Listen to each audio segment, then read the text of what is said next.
ہندوستان کے اندر میں ہر مسلمان اگر ایمانداری کے ساتھ زکوٰۃ نکالے تو کوئی مسلمان غریب نہیں نظر آئے گا، کوئی بھکاری بھیک مانگنے والا نہیں ملے گا۔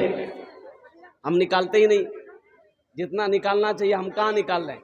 قربان جاؤ، کھیتی میں مکئی ہوا 20 من مکئی، 20 کنٹل مکئی کھیتی ہوا، مکئی کیا کہتے ہیں میرے دروازے پہ رکھا ہوا، آنا بورا بھرا بورا میں ٹریکٹر لگا ہوا لاجا پورنیا، کہے وہ مکئی اکیلے آپ کا ہے؟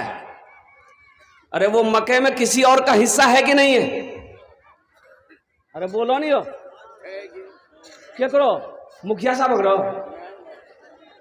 اس میں حصہ کس کا ہے؟ غریبوں کا ہے، یتیموں کا ہے، بیواؤں کا ہے، مسکینوں کا ہے، بے سہاروں کا ہے، اس میں حصہ ہے، سائل کا حصہ ہے، نکالو، مدرسہ کا حصہ ہے، نکالو، پہلے اس کو نکالو پھر ٹریکٹر میں لوڈ کرو۔ لیکن یہاں ہوتا کہاں؟ ہم لوگ نکالتے کہاں؟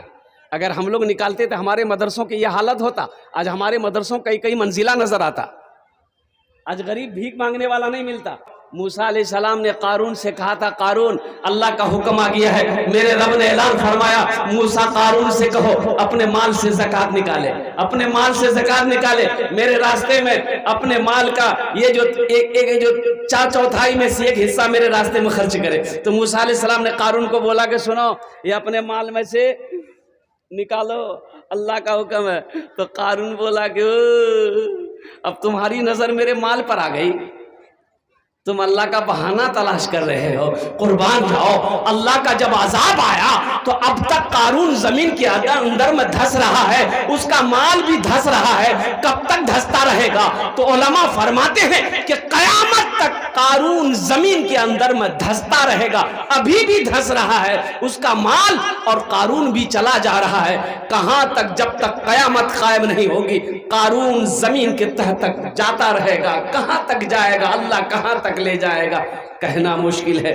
اس لیے میرے بھائیوں، میرے نوجوانوں، جلسہ اصلاح معاشرہ کے جلسہ میں آپ آئے ہیں، جب آپ کھیتی کریں تو اس میں سے غریبوں کا پہلے حصہ نکالو، مسکینوں کا حصہ نکالو، مدرسوں کا حصہ نکالو، اور قربان جائیے۔ اللہ قرآن میں کہتا ہے من ذا الذی یقرض اللہ قرضا حسنا، ہے میرا کوئی ایسا بندہ جو مجھے قرض حسنا دے دے۔ اللہ قرضہ مانگ رہا، بندے سے اللہ قرضہ مانگ رہا، تو اللہ کیا کرے گا؟ قرضہ کھائے گا؟ اللہ پیسہ لے گا؟ ارے نہیں، کس کے لیے اللہ قرضہ مانگ رہا ہے؟ تو پتہ یہ چلا کہ مدرسے میں پڑھنے والے، چٹائی پر بیٹھ کر پڑھنے والے، مہمان رسول جو پڑھ رہے ہیں، ان کے لیے اللہ چندہ مانگ رہا۔